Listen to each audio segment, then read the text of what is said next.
Bilis ng oras. Alright. Obviously, our theme for this year 2025 is strive, no? Kitang-kita natin yan sa ating stage, sa inyong mga uniforme. But what does this one powerful word wants to teach us for this year? Medyo nalilito pa tayo. Ano bang ibig sabihin nito? In fact, marami tong karime. Alive, revive, survive. Ano pa? Thrive. No? But let us give us a true definition of the word thrive this morning. The word strive mentioned 22 times in King James Version or Bible. So when we say strive, para maliwanag po sa atin, it is to try every hard or to try very hard to do something. So it's more on process. Meron kayong mga gustong maabot sa taong ito, ano man ang pangarap para sa pamilya, sa sarili, sa gawain. When we say strive, ito po ay we are exerting a greater effort for a greater result. So especially for a long time, lalo pat nasa mahabang panahon na tayo ng ating ginagawa or against difficulties. Alam nyo, lahat po ng pagsisimula, medyo yung effort natin ay talagang masasabi nating exceeding. We are excited sa ating mga ginagawa. Sa paaralan, pagbago pa lang ang trabaho, pagbago pa lang ang mag-asawa. But if you are doing that for a long time, may mga kapaguran, may mga pananawa, nabe-burden tayo, nagkakaproblema, may mga difficulties, may mga resistance, may mga humahadlang. So it's very hard to strive for a long time. Pag kayo po ay napakatagal na sa trabaho, para bang ang iniisip na lahat ng natin ay ang retirement, matapos na lang ang lahat. Pag kayo ay matagal nang nag-aaral, para bang nababawasan na yung ating excitement, yung ating pag-aaral. Pag tayo ay bago pa lamang sa ating ginagawa.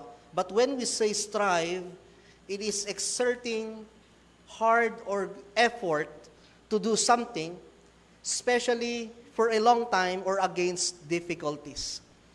And in our church, sa ating pong iglesia, for the 40 years, we are doing this service for a long time. Pinagpala ang ating iglesia sa 40 taon. Maaring iba-iba po tayo ng panahon ng conversion.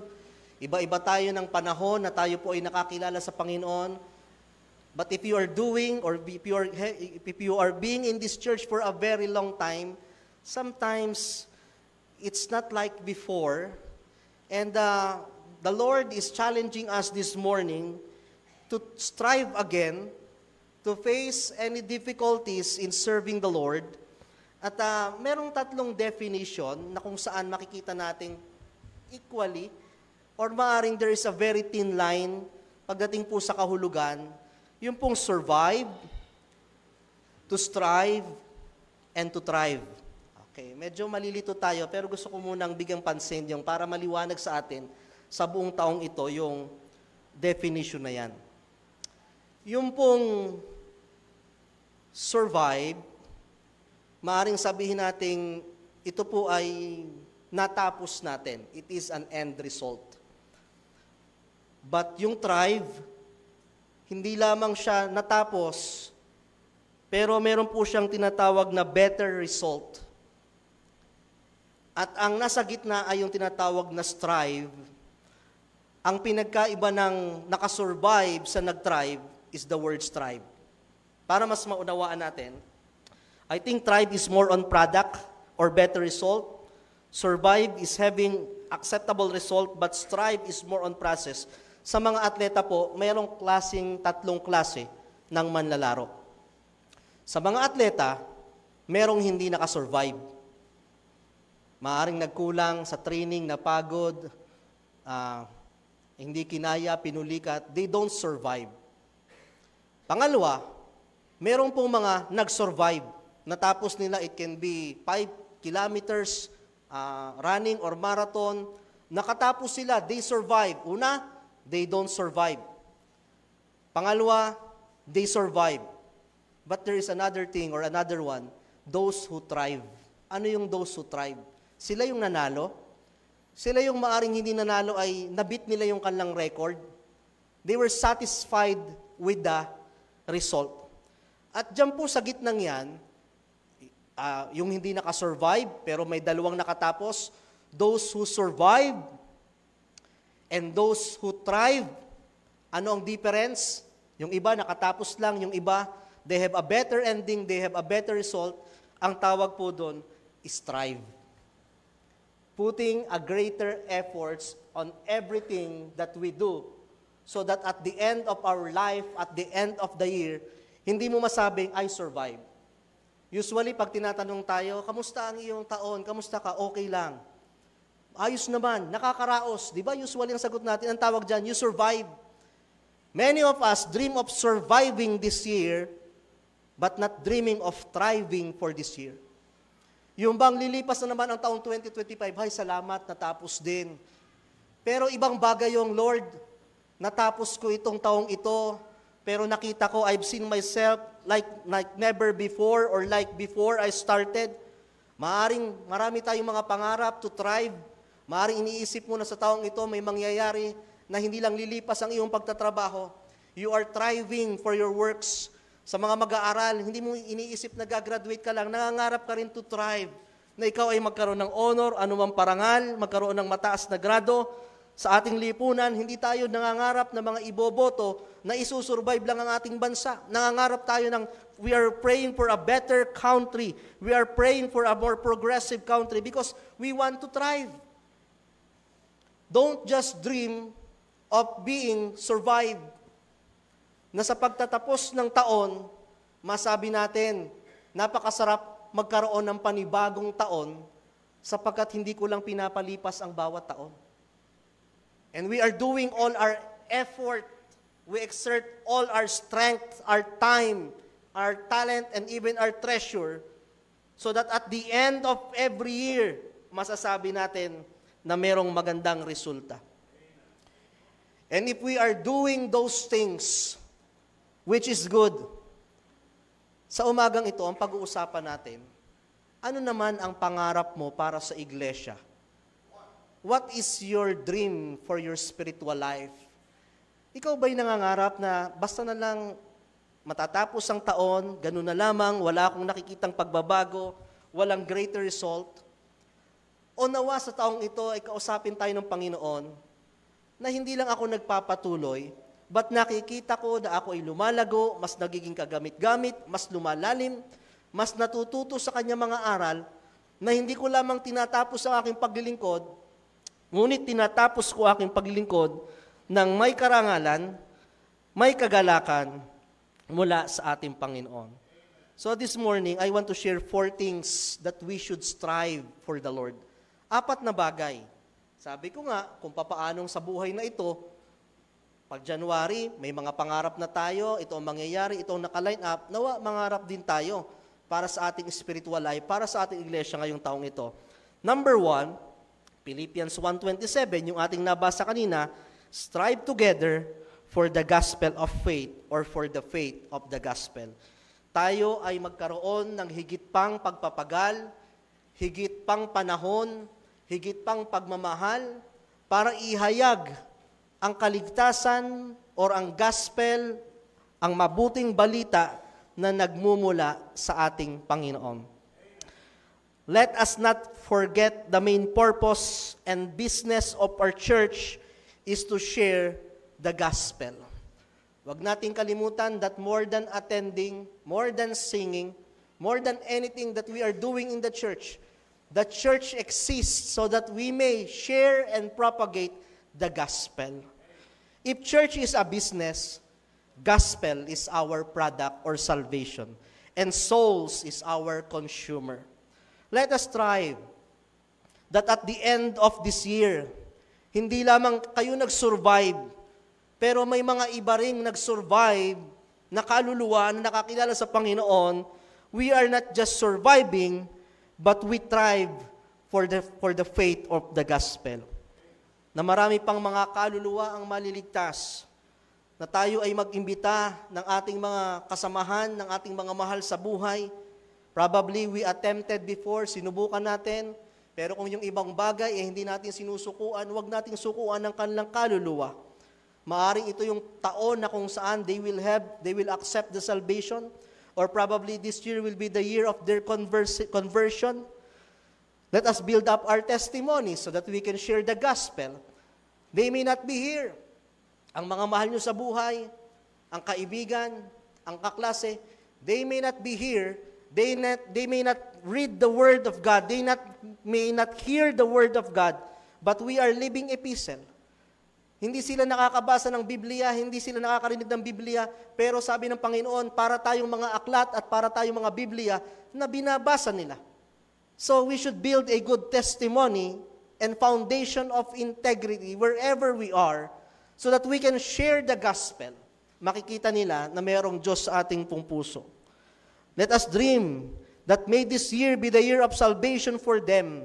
May this year be the year of conviction for them. Who knows? Not until we try again. We strive. When we say strive, you are doing all your means, all your best. You strive. Subukan natin lahat ng ating magagawa. Maaring naihayag na natin, na-sharean natin, we did our part. Pero mga kapatid, ngayong taong ito, wag nating kalimutan, the main business of our church is souls, our souls. Kaya ngayong taong ito, sana mangarap ka na magkakaroon ka ng isang bunga o resulta ng iyong pag-aakay mula sa Panginoon. At the end of this year, you may survive spiritually, but how about to thrive? Yung tayo naman ay may bunga at nakasama sa ating pananampalataya. More souls, not just more souls who professed and possess Christ, but more souls who follow the Lord in water baptism. Sapagkat ang pagkilala po sa Panginoon, ang tunay na pagkilala sa ating Panginoon, pagtanggap ng kanyang kaligtasan, ay humahantong sa pagsunod sa tubig ng bautismo. We are praying for this year. Marami tayong nabautismuhan, but for this year, we are striving, we are dreaming for our 40 years anniversary that we will have a 40 souls that will follow the Lord's baptism this December. At yan po ay hindi natin agad ginagawa sa mga pagtatapos. Na ngayon pa lamang sa pag-uumpisa, nag-iisip na tayo sino ang mga kaluluwa na maaring they will survive this year physically, they will survive this year emotionally, financially, but most of them, they don't survive spiritually. Let us pray. Kaya nakakatuwa, this December, nag-usap-usap kami mga OBBC pastors that we will have a annual baptism. Pagsasabay-sabay natin ang baptism ng Bako, ng San Teodoro, ng Pola, ng Pinamalayan, at itutuloy na rin natin ang outing. No? Para yung nabasa naman alala ko itong nabasa, para yung mga nabasa ay tuloy-tuloy na ang ligo. And even Mandaluyong, sa buong taon, wala pong pinakang magandang regalo sa Panginoon kundi makita na may mga kaluluwa na naliligtas pa. And that is the very reason bakit hindi pa dumarating ang Panginoon. He's still waiting for your loved ones to be saved, for your classmates, for your workmates. Kung anumang mga ginagawa natin sa buhay nito, kung yun lang ang dahilan ng Diyos, bakit hindi pa siya dumadating? Kung bandang huli iiwan din naman natin, hindi yan ang dahilan. Sapagkat ang Diyos nais na meron tayong mabitbit sa langit na hindi mo iiwan dito sa lupa. At ang tanging madadala mo lang sa langit, yung kaluluwa na ginamit ka para maakay sa Panginoon. Iba't ibang paraan para tayo magamit. You can invite visitors to the list. Kung hindi tayo marunong mag-share ng gospel. That's why every morning, every Sunday morning, not just bring yourself, bring someone with you. Tayo nananalangin na meron pa mga iglesyang maitayo na kung papaano ang Panginoon ay nagpapala sa ating church, sana maramdaman din nila ito. Sana may mga iba-iba pang mga lugar na kung saan hindi lamang sila nagtatrive sa kanilang mga buhay sa mundong ito, kundi sila po ay nagtatrive sa kanilang spiritual life, may nangangalaga, may kalakasan. Church is not an entertainment. Marami lang tayong mga dinadagdag na pampasaya programa, but it is an engagement in the gospel. And it is a role of every believer to strive to works in the gospel. This 2025, may we have more souls for Christ. Let us attempt again to share the Word of God invite someone who knows, and who knows, maybe this year, ito yung panahon ng kanilang pagtanggap sa Panginoon. So number 1, strive for the gospel. Number 2, in Psalm chapter 111,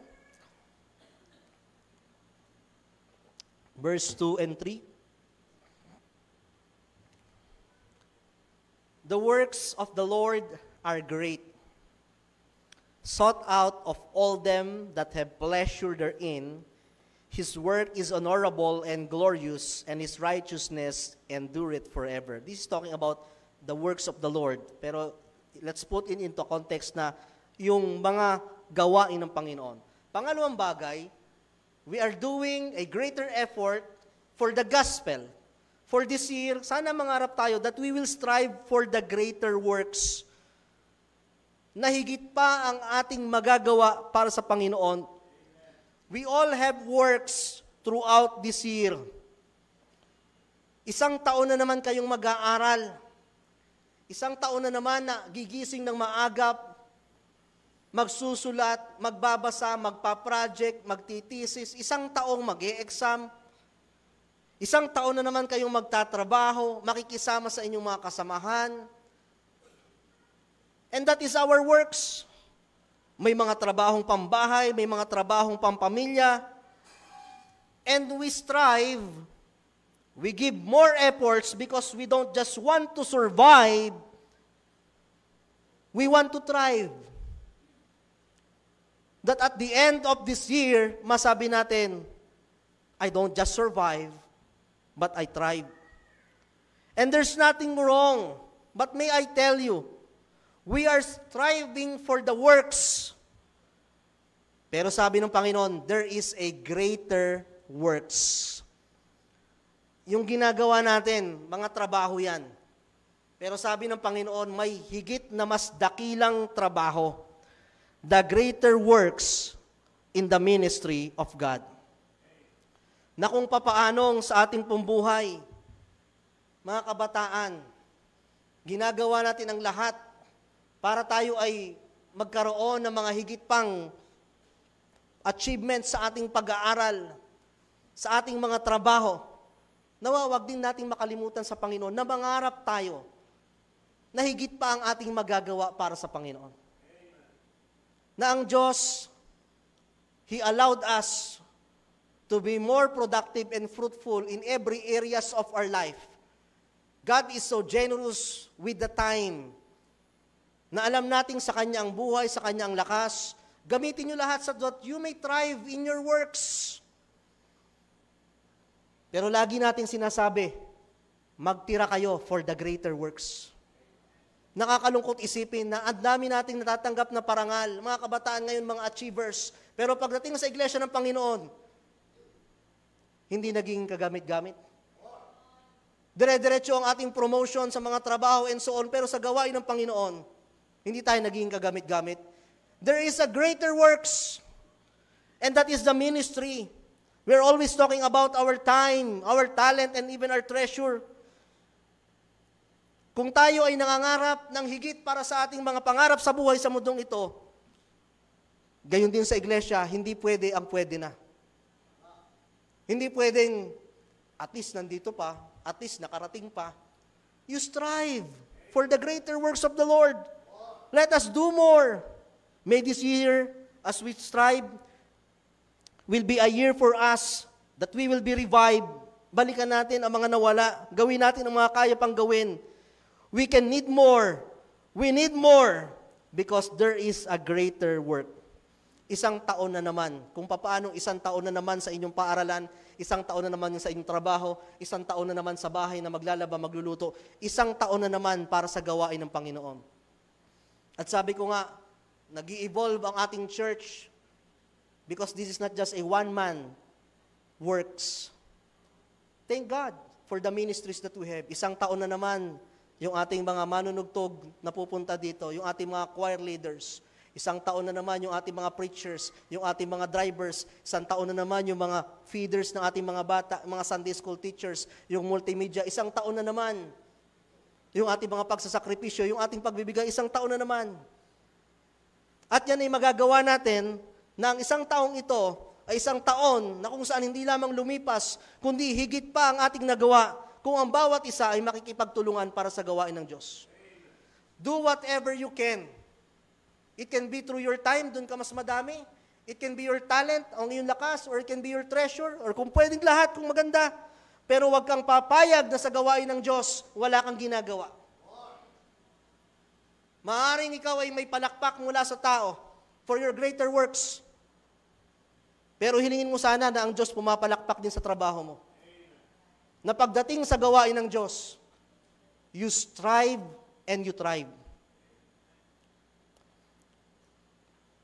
Nakakalungkot na balita sa linggong ito, ang isa sa pinakang kilalang lugar sa Amerika, ang Los Angeles, home of the stars and superstars and superheroes.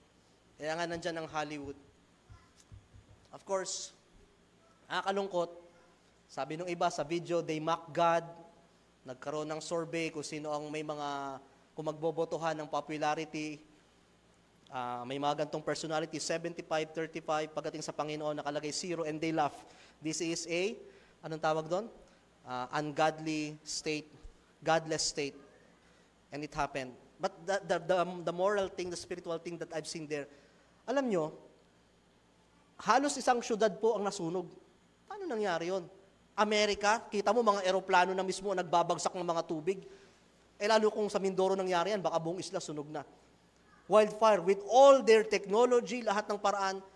Alam nyo, nakita ko yung aftermath ng itong mga taong ito. Mga nasunog na bahay, palayan, sasakyan, kagamitan, mga gadget, iba't iba. Yan ay bunga ng lahat ng kanilang pagtatrabaho. Yan ay bunga ng kanilang lahat ng pagpapagal. Maring yung iba sa kanila, kakatayo pa lang ng bahay. Maring yung iba sa kanila, kakabili pa lang ng sakyan. Sunog lahat. Kaka-open pa lang ng negosyo. But you know what I learned? That is works. Pinapakita lang ng Diyos na lahat ng trinabaho natin sa lupang ito, para sa mundong ito, pwedeng mawala at iiwanan natin. Pero yung ginawa mo para sa Diyos, yun lang ang pwede mong ipagmalaki pagharap mo sa Diyos. Hindi mo pwedeng ipagmalaki na ilang ektarya ang aking naipatayong lugar, sakahan, palayan, ito aking grado. Yes, that is part of morality. But when it comes to spirituality, it should be balanced na nagtatrive tayo. Maganda na tayo po ay lumalago, may mga investment na tayo, pero sa kabila ng lahat ng yon, nawa, nagkakaroon din tayo ng higit na gawain para sa ating Panginoon. The greater works. So may this year, kausapin natin ang Panginoon, Lord, saan bagay niyo ba ako pwedeng gamitin? Ano ba yung bagay na dapat kong ibalik or nais kong ibalik? Ano ba yung bagay na sa tingin niyo ay kaya ko pa? Mangarap tayo ng higit pang gawain because this is not just works, this is a greater works. Pangatlong bagay, let us strive for the generations to come. Psalm 78, that the generation to come might know them, even the children which should be born, who should arise and declare them to their children. Look at the word, that they might have set their hopes in God and not forget the works of God, but keep His commandments.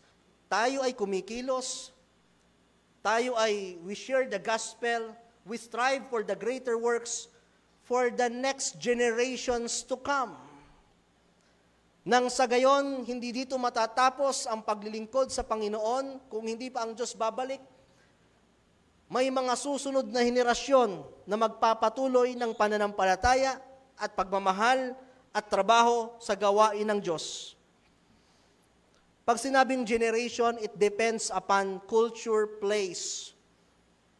Pag sinabing generation, ikaw na pinanganak, naging adult ka, hanggang sa dumating yung time na nagkaanak ka na.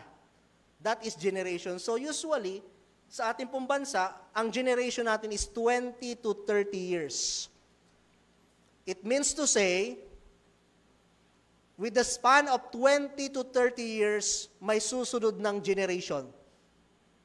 May anak na, may next generation. I don't know in your family kung ilang generations ang inyong naabutan.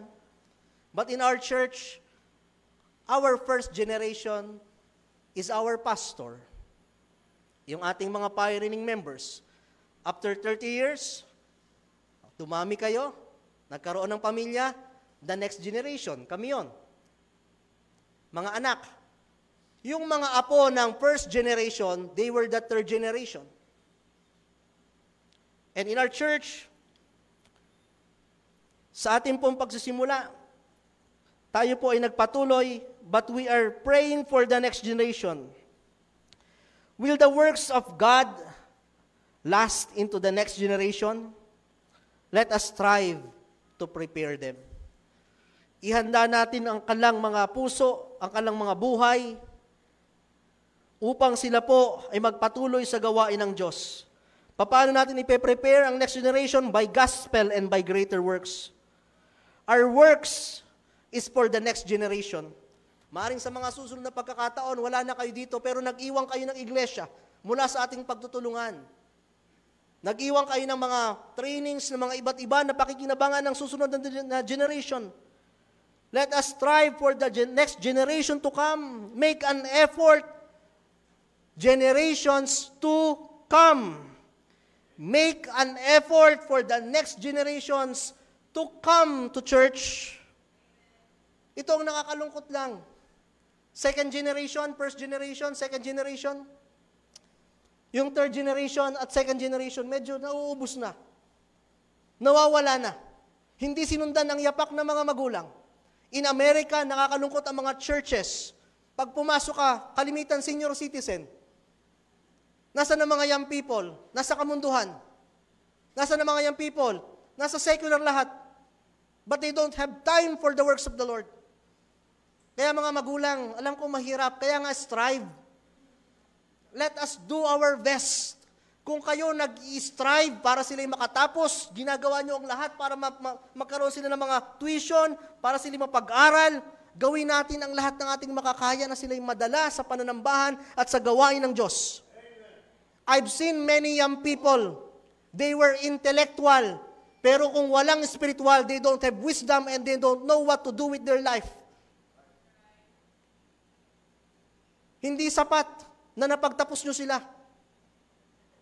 Nawawag natin kalimutan kung lahat ginawa nyo para sila ay maging gumaling, kung sila ay makapagtapos, makapag-aral, gawin natin ang makakaya natin. Kahit ang mga bata makukulit, iniisip natin, huwag nang dalhin na makulit naman sa church, dalhin natin. Ang mga kabataan, pag independent na yan, may sariling buhay na ayaw nang sumama, hanggat nasa poder nyo, hanggat nasa bahay nyo, kayo ang masusunod. Gawin natin ang pwede nating gawin. Why? Sapagkat we are looking for the next generation. Sana, yung mga first generation, nakapag-produce ng second generation. Kaya nga lagi kong sina-challenge yung generation namin. Ayan, nandiyan sina Kuya John, sino Kuya Perdi, sino Kuya Jess. Ang ating mga tatay, ang mga nanay nyo, ilang taon na nasa serbisyo ng Panginoon, nagpapatuloy. Tayo, ilang taon pa lamang, may mga sumusuko na. May mga tumigil na. And how about the next generation? Mas mahirap siguro, mas struggle, mas matindi ang resistance, mas maraming i-offer ang jablo. Sana, sabi ko nga, ang bawat legasiya ng pamilya natin may magtutuloy sa OBBC. Na meron pa rin next generation ng Pagku, meron pa rin next generation ng Santiago, ng Kahayon, na hindi matatapos sa inyo. At kung gusto nyo mangyari yan, you should strive for them to come. Ang inyong mga anak, pag pumunta sa ibang lugar, huwag nyo lang hanapin kung saang school, saang dormitory titira. Hanapin nyo saan yan magche-church. Sapagkat ang daling agawin lahat ng ating itinanim sa kanila. What would you expect to someone na walang word of God, walang greater works, walang ministry? Ang daling maubos. Maaring mapagtapos mo sila, but without the wisdom of God, a success is not a success without God in your life. At nais ng Diyos, God had proven that you can chase success with Him Hindi hadlang ang gawain. May mga time nga siguro na mas may panahon ka na, mas busy ka doon, pero huwag mong hahayaang walang-wala kang panahon sa Diyos. Kaya mga kabataan, sana maabutan kayo for the next generation. You've seen your parents, greater works. Ang iglesyang ito, pinagtulong-tulungan ng kanilang lakas, ng kanilang sakripisyo, ng kanilang pagbibigay. Anuman ang mga pwede pang gawin ng OBBC in the next 40 years, sana kayo naman ang gamitin. Mga profession nyo, mula sa inyong mga pagpapala, kayo naman ang gagamitin ng Panginoon. And we should strive for the next generation. Mahirap lang po talaga, pahirap ng pahirap, biblical speaking naman yan eh.